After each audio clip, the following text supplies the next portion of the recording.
Hello there, welcome back.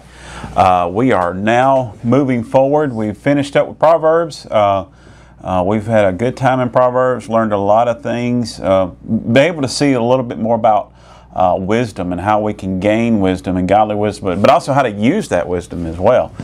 So it's been a lot of good fundamental things as we've walked through the book of Proverbs together. Today we're going to make a shift, and probably one of the shortest times that you can go through a book through the Explore the Bible studies. We'll look at Song of Solomon in 2 short weeks. So of course Song of Solomon is a short book itself. It's kind of a poetic book. It takes no more than 2, maybe 3 pages in your Bible of 5 chapters, but we're going to look in that. And Song of Solomon is a poem by Solomon, but there are other voices that you will see in the book of Solomon, from the Shulamite woman, the young women, brothers, the narrator. So there's different voices that we see in there, some other characters, I guess, if you will. And the Song of Solomon is written by Solomon, who apparently was going to be married to this lady. Of course, we know this wasn't his only marriage, obviously, but so it's a pretty neat illustration as we look into what it means for relationships, specifically relationships between a husband and a wife, and our relationship as well with God. And we look at those things. Matter of fact, the title of today's lesson this week is Relational Foundations. God created humans to be relational, with the greatest relationship being between Him and His people. And so we're going to look more into this, and we're going to skip a little bit to chapter 2, verse 15 is where we're going to start at today. We'll look at 15, 16, and 17. So only a few verses, but a lot in those verses. And one of the reasons that being is because this is poetic words and a lot of figurative language in this. And so scholars have been studying and, I guess in a sense, debating several of these passages throughout the year. Song of Solomon is not a book that you study a lot in a corporate setting, right? You don't hear preachers preach from it a whole lot and Bible studies. And so I am thankful that Explore the Bible didn't just skip over it as well either. Because it needs to be discussed. Sometimes it's maybe not easiest to do. So it is a little bit easier that we are discussing this in an adult setting. We will talk about some things that you probably don't want to talk about in a youth classroom, or we'll look at it in some ways. So as we do study that and look through that, it is neat that we can see and just kind of be clear about what God has words for us in our relationships with our spouses and with those that we are soon to be married to as well. So with that said, thinking about our bodies and thinking about what God has designed for us, you think about children. Sometimes children may not act right? And we have to remind them that their hands were not made for hitting and pinching other kids or people, but their hands are made for holding crayons and drawing and doing and making and shaping things. And same thing with their mouths. They're not made for biting. Their teeth aren't made for biting. But it's made to share good words and speak to one another, but made for chewing, and things like that, and other things, not just the negative or the bad things that you do with it. And same thing just with our hearts. They're made for loving one another, not having hate toward one another. But when you think about being a child of God, who we're made to be, we're made to love one another, right? I mean, it's as simple as we could say, but it has so much truth in that. In His wisdom, He tells us that He made our lives for sharing with others, not hoarding for ourselves. That's why healthy relationships matter. A question the book has, it says, how would you describe to a child God's purposes in making people? What would you point out when He explained the difference between humans and animals?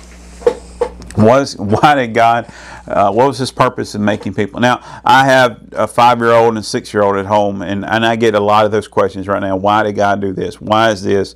How does He do this and this and that? And some of the simplest things, but sometimes I'll just be real and I'll say, I'll tell the kids, look, there's people who still don't know the answer to those things, but oftentimes, me being who I am and the background that I have, a lot of times we'll be going down the road and Ben will start asking some deep questions about God created and this and that, and how is God everywhere and this and that, And there are times where I just like giving them a big, deep theological answer. And I know that's like the last thing parents want to do with their kids. But, you know, I mean, it's not really to blow him off or anything, but it's to I think he gets it sometimes. And I think that if not, then it just makes him ask more questions, which is good, because he's asking these questions because there's really a concern of that. And so I say all that to say, when we try to explain just the simplest things, the simple theological truths, what God's purpose is, and doing that to make people, what it was His purpose in making people, and that was to worship Him. That's to bring glory to Him. That was for God's benefit, right? And so what we point when we explain the difference between humans and animals is that animals are about self-pleasing, and we aren't to be about that. We're about to be pleasing God, and in doing so we can also please one another. So moving forward, as we look at this, we're going to look at a few verses, as I mentioned. And the first thing, if we were to have this in a I guess characterized in an outline format, it would be the first thing we look at: preventive care. Verse 15 from chapter 2 of Song of Solomon. It says, "Catch the foxes for us, the little foxes that spoil the vineyards, for our vineyards are in blossom." Now, what's going on here? When you read the whole book of Song of Solomon, as I mentioned, it's very short. What's happening is the prospective bride and her groom are out walking one day, and they're walking in a vineyard. They're spending an intimate moment with one another. They're talking and talking, I'm sure, about their future and what it's going to be like, this and that. And it's, you know, and there's some deep conversations, if you will, going on about their relationship and them being on the same page, so to speak, about their relationship. And so she says, or they say, or whoever says, the bride says, she's talking about all these things and explaining about this, and again, this is poetic, and there's a lot of figurative language, and it says, "Catch the foxes," or the King James says, "Take us the foxes, little foxes that spoil the vines, for our vines have tender grapes." And so, what's happening? It says, "Be careful about those foxes." Matter of fact, do away with those foxes because they're tearing up the vineyard. Now, you think they're walking in springtime. The vineyard has been planted to grow. It's starting getting full bloom, and it's really nice, right? It's the ground has been very tilled. It's been vegetative. It hadn't had a lot of weeds to grow up yet, but the vineyard looks really good, and the anticipation of the growth that's coming and the harvest is very good, and it's just a great time after all the work for planting and setting up and all that stuff, and you begin to see nature takes its course in that. And in a sense of that time frame, that's also like in the marriage, right? It's new. Everything looks good. It's in the springtime of that relationship. Marriage is about to happen.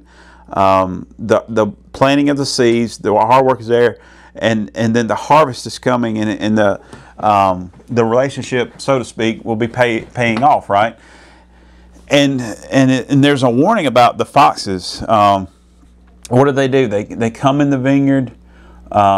And they're just destructive. They gnaw at the roots. They gnaw it on the vine itself, and you may not notice it at the time because there's still some growth going on a little bit. But at some point, that vine begins to die because of the destruction of the fox. Now, you think about our relationship with one another, and this is what it's saying: is there's preventive care. In other words, make sure the foxes aren't in there to begin with, and you won't have to worry about the destruction that they bring, because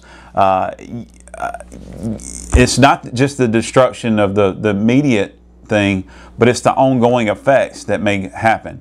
And so in our relationship with one another, whether we're married or yet to be married, the point is you need to realize is that you are vulnerable to attack, okay? You think about the foxes, and we might say deers in the garden or something like that. It might be nice to see an animal running around, something that but if you don't understand what's happening, before you know it, your garden, your vineyard, whatever it may be, has suffered the attack, and so the fruit that you would have gotten, it's not going to happen. And so The book does a good job of explaining this and how the vineyard that was in bloom, making an ideal place for a romantic stroll. The man asked the woman to walk together the vineyard. They soaked in the beauty of the setting the Lord provided them.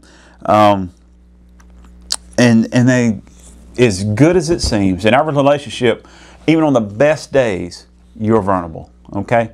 And they're walking through this spring vineyard, and they're saying, hey, we need to be thinking about the foxes that can come in. Yeah, I guess during the day, they're probably not seeing them, but at night, they may not even see that, you know. If it's not protected by a fence, they didn't have barbed wire fence, electric fence, net wire back then. They may have to build something or people be on guard. How important it is for us in our relationships with one another, our spouses, and maybe people watching this have yet to be married, or maybe you know, wherever you stand at, you know that Satan is going to do everything he can to attack and try to attack. And it may be the smallest things that he's done to attack, and it might be later on before you see the effects of that. It just fester up, whatever it may be. And it's important for us to be careful, number one, to realize that we are vulnerable. Number two is to set up the guard in our relationships. Do whatever it takes to take that out. Number three is realize that when we are attacked, that there may be some things that we got to work on for a long time. That the destruction, it could bring more effects than we think, and so we need to be ready for that. For the writer, for this context, for the lady and the husband to go, or not the husband, the betrothed, if you will, to go through this and know what's going on. You understand that in our relationships, many things can bring out vulnerabilities. It might be because maybe one or both of your spouse are working a lot, or whatever's going on, a lot of things going on in your family. You don't spend enough time together.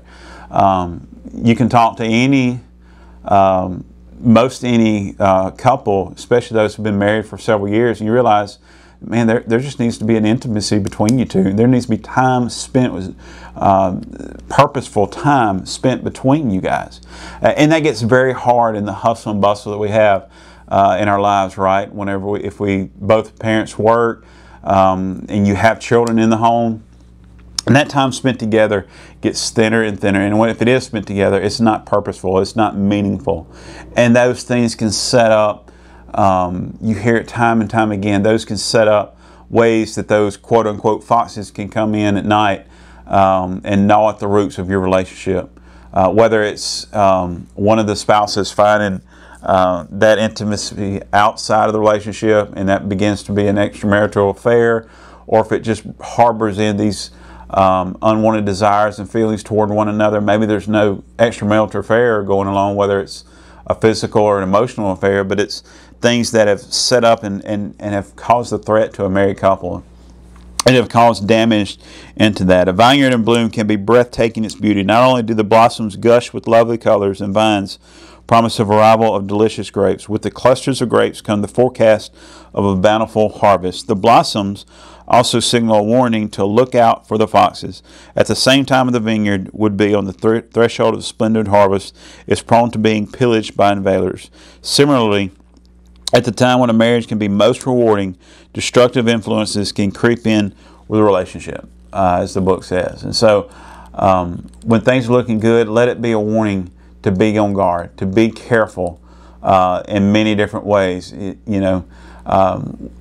Have the question of being too overprotective. I don't know, but I think we do need to be realized is that we can't be haphazard in our relationships, and that's not just in a marriage relationship or a romantic relationship, but even in our relationship with our family members, children, whatever it may be.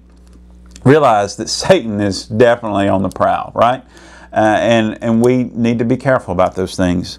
Question that says, what steps do you take so that you can guard relationships in your life? And maybe you have some neat information, what has worked well in your marriage. And I would love to hear that. Email me and let me know, or call the office. I'd love to talk to you about that. What has worked well and what hasn't worked well? We learn from our mistakes, right? Some things maybe we thought we set in place that would help and have really not been the best. The next thing, looking at verse 16, we're going to talk about building trust. In verse 16 it says, My beloved is mine, and I am his. He grazes among the lilies. Now, this is a very familiar verse, right? We've heard this verse before. Matter of fact, this passage, part of this verse, being used in reference to a lot of home decor. Right above the bedroom on the wall, my beloved is mine, and I am his, and things like that. And I knew of a lady who wanted to get that verse put in both of the husband and wife's wedding ring, being inscribed in there, and it is. It's when you look at this verse, you see kind of this mutual respect for one another through submission, right? My beloved is mine, and I am his. You think about, for the lady, that submission there, and we know that in the New Testament it's demonstrated where the husband is the leader of the family, and there needs to be submission to there as he is to Christ, right?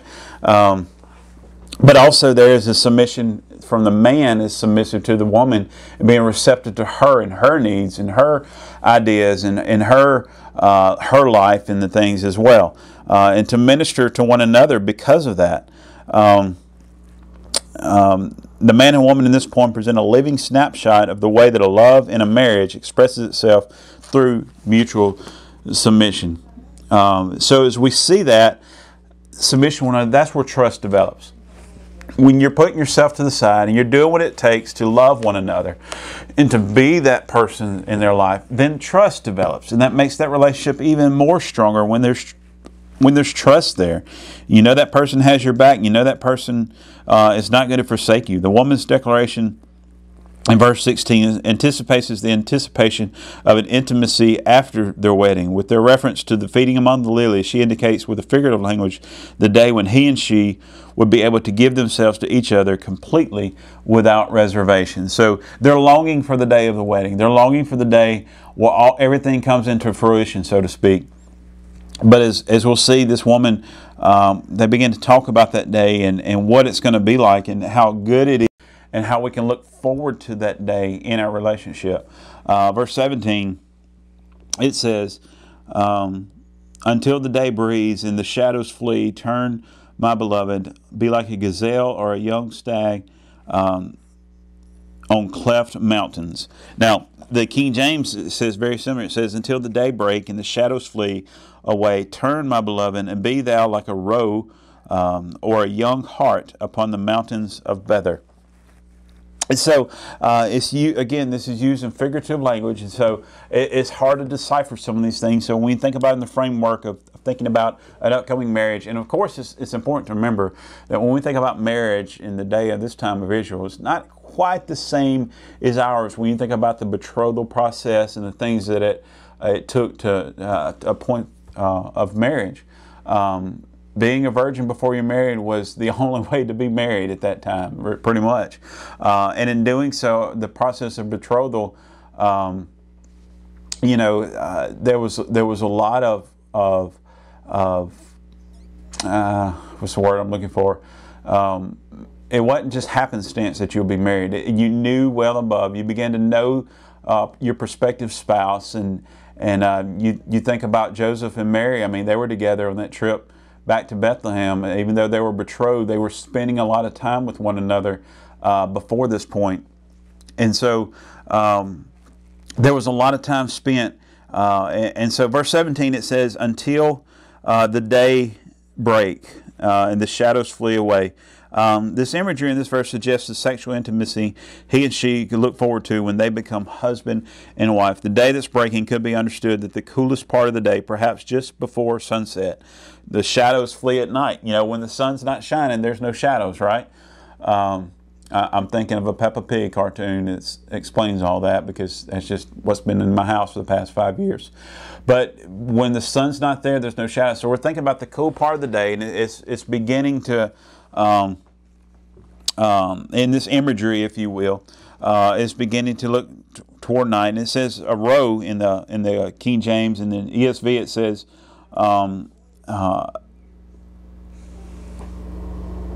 my beloved, like a gazelle. So the roe is kind of a small animal, a gazelle, a swift animal. that resembles an antelope, considered to be one of the clean animals for God's people in Solomon's day. It was well known for its beautiful eyes. A hart is the male deer, while the female deer is referred to as a hind.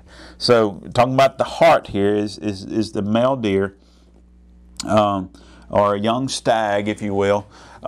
So you have this imagery of a nice, pleasing to the eye, swift animal that was well known in this time. And be thou like a roe of a young hart upon the mountains of Beber. So it's well known for this beautiful in this time. The gazelle and the stag have already been mentioned in this portion of the poem. The young stag portrays a man who's passionate about the intimacy that he's looking forward to with his wife, that he wants with his wife. In turn, she reflects to her desire for intimacy with the man by referring to him as her beloved. The Bible scholars teach that the mountains of Bether may be a reference to an actual mountain range in Israel. However, it could be a figurative way to refer to her breast. The anticipation of intimacy flourishes in the couple's relationship. Trust that gives way to honor has cultivated a mutual desire for an intimate moment that remains reserved in their hearts for now. So obviously, in their mind and their focus is they're thinking about sexual intimacy, physical intimacy with one another. And so we have this imagery of here thinking about the man as he's, with his wife and with, her breast there and what it's looking forward to. And so this is one of the most intimate things, and almost makes us feel a little uncomfortable talking about, right? But it's in the Bible, so we're going to talk about it because it brings up the point that we'll talk to in just a second about restraint required. So a question the book has, it says, how would you advise a newly married couple to nurture mutual submission through trust? How do you do that? Through trust, not through a physical relationship, but through trust alone, as we're talking about at this point. How would you advise a newly married couple to nurture that mutual submission through trust? That takes a lot of work, right? It takes loving one another. It takes being submissive to one another. It takes being accountable to one another.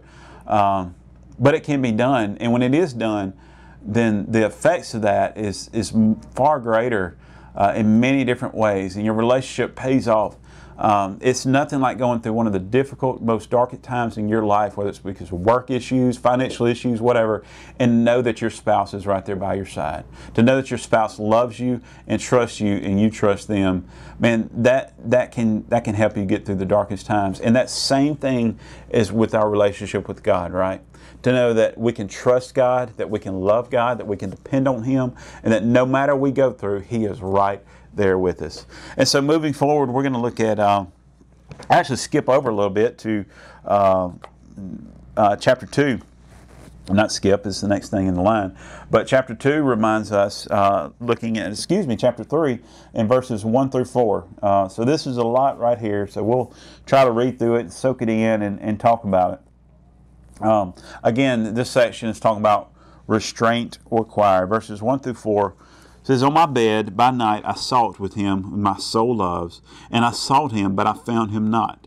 I will rise now and go about the city, in the streets, and in the squares, and I will seek him whom my soul loves. I sought him, but found him not. The watchmen found me as they went about in the city. Have you seen him where my soul loves? Scarcely, verse 4 says, had I passed with them, when I found him with my soul loves, I held him, and I would not let him go until I had brought him into my mother's house, and into the chamber of her who conceived me. So a lot is going on right here.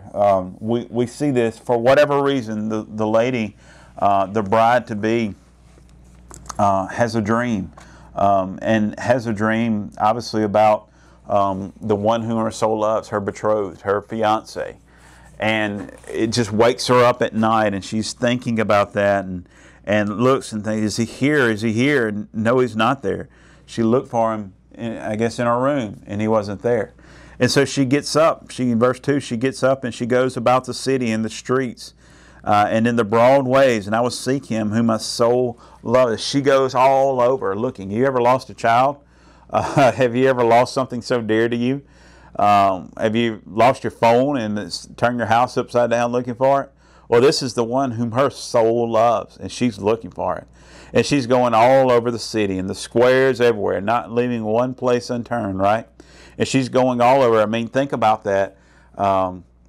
that imagery of something that we love, that we're looking for, that we desire the most, and she is doing whatever she can to find it, but yet she still hasn't found it, and so her desire is overtaken. The watchmen that go about the city found me, to whom I said, saw ye him whom my soul loveth? So she's in such a, you think about, she's got to be kind of, people probably think she's crazy, she's a lunatic. She's in the middle of the night and she's hollering out for whoever this guy's name is and can't find him yet. And she comes upon the watchman, says they found her. I don't know if they, you know, have been told about it, she's looking for that or whatever. They're just out about making their rounds and they found her. And so they, you know, she asked them, you know, what's going on? Where are they at? So I don't know at this point that finding the watchman maybe was very good for her. There were people there who were watching out for her. Think about it. If she's at the point where she can't wait until daylight to find her fiance, to find her betrothed, she may be desiring so much that she would do whatever it takes. She will find herself, I guess the term, what I'm looking for is, she will not be able to restrain herself at the moment she finds her. But maybe those guardsmen being with her now has helped her to calm her down, to think better, to focus better, and to not let her emotions, to not let her desires, her physical desires, to get over her head to thinking about their relationship and the bounds that are in that relationship, the boundaries that are in that relationship, right? And so, verse 3, it says, saw him yet that my soul loves? It said, it was a little bit that I passed from them, but I found him whom my soul loves. I held him, and I would not let him go until I brought him to my mother's house and into the chamber of her who conceived me. So she sees him finally. It was a little bit after that. You know, I think it was God's orchestration that he put those watchmen there, because I think that helped her to maybe be careful. And, you know, she's running about at night. They got to have guardsmen out there, but she's out there by herself looking for something. So you think maybe she wasn't in the safest situation to begin with. And in her relationship and in her desire to find him, that, you know, she might have done whatever it takes to find him, or she might have done whatever at the moment she did find him. But maybe with those guardsmen there and not being far from her, she had sense to know, okay, I found you, I got you back, and I'm going to make sure that now you're in a safe place. Until our time of wedding, I know where you're going to be at, and it's not just safe for you, it's safe for me also, right? Back to her mom's house, to the place where she was conceived, a place where she was born and lived at, where there is protection there. Protection not just from the outside sources, but protection on the inside in their relationship. And so as eager as she was to find herself, she may have been eager to give herself to him. And so doing that and placing there, it helps to practice that restraint. She took the measures necessary to make sure that she was at probably the most time where she would have done whatever she wanted to with her fiance, right? Sexually, whatever, to give in. She also realized that I need to place boundaries, still need to do that. And so that's a reminder for us, is that restraint is required in some of those things. And if you're watching this and not married yet, it's yeah, I'm going to agree with that. It's important. Don't awaken love before it's married. No sex before marriage. That's an intimate thing between a husband and wife, as God has designed it to be. And in verse 5, we see this. It says, I charge you, O daughters of Jerusalem, by the roes and by the hinds of the field, that ye stir not up, nor awake by love, till he pleases. So that was the King James. And the ESV, it says, I adjure you, O daughters of Jerusalem, by the gazelles or the does of the field, that you not stir up or awaken love until it pleases. And so she turns her attention to the daughters of Jerusalem. You know, you think about the Song of Solomon, he was talking to his sons, and we see this narration come, or this part of this poem coming from the lady here, and is talking to the daughters of Jerusalem, they would appreciate her dilemma regarding the man of her dreams as her eagerness to give herself to him completely. They also must face the temptation that goes along with being passionately in love with someone. She commands them to be wise and commit themselves to practicing restraint. The reference to the gazelles or the roes and the hinds, that's the female and the male, brings to mind the innate sexual desire that exists in all male and female creatures. Animals don't practice restraint, but God's people have been challenged to live according to Him, to His wisdom. That's why she presents a serious warning about stirring up or awakening love. She goes on to warn the young women to wait until the appropriate time for sexual intimacy. Restraint must be practiced until the time is right. The only right time is after the wedding. So a question it has here, what's the best way to teach the valuable lesson about sexual restraint so that other believers put it into practice? What's the best way to teach a valuable lesson about sexual restraint so that other believers put it into practice? You know, there's a lot of consequences if we don't practice sexual restraint. Some of that could be just in emotional consequences. We knew we messed up and the guilt that comes from that. And also it might be moving things too fast in a relationship. You know, it could be unwanted pregnancy. It could be sexually transmitted diseases, things like that, of course. But God has a design for that. And we have this book in our Bible to help us and to see that. And so let it be a charge to us. Now I realize that many who are watching this who say, well, Jeremy, I'm married and this doesn't apply to me. But yet we have others in our lives, in our relationship, that we can encourage them to follow God's design and God's desire for us in our physical and our sexual and intimate and romantic relationships. When we talk about no sex before marriage, you know, in my background is youth ministry, yeah, that's usually something that's, you know, for young people, right? People who aren't married yet. But what about senior adults or any other adults who maybe went through a divorce or maybe widowed and began their relationship process again, looking for another spouse? And that's a reminder for all of us, you know, in our relationship. But it's also a constant reminder if we go back to verse 15 in chapter 2, when we see that all relationships are vulnerable. And we need to be careful about those things. And so God does have a plan for our marriages and a desire for it. Song of Solomon is filled with those things, but sometimes it's hard to teach and to see what he says. And so I encourage you to read the book of Song of Solomon and over the next couple of weeks that we have to discuss it. See what God has planned for you as you read it. Pray that God will show you things and demonstrate things. It's a short book and it may take reading it 2 or 3 times like I have to do. And to help see that and understand that. And I think it'd be very rewarding if you did that. Let me pray for you guys. Father, I thank you so much for this time. Thank you so much for your opportunity to study together, to read together, and to pray together. And I pray, Father, that as we've done this digitally, I pray that just wherever the people who are watching this are at in their life, I pray that you will meet the needs that they may have. And Father, just encourage them, Father. I thank you for your word. And as we look through the Song of Solomon, and next week as well, Father, that you will speak to us through your word, Father. We ask these things in your Son's Jesus' most precious and holy name. Amen. Not really sure if we'll continue doing this after this quarter, the online videos. If you aren't able to come to church with us yet and would like this continue, please call the office, church, let me know, see what you think.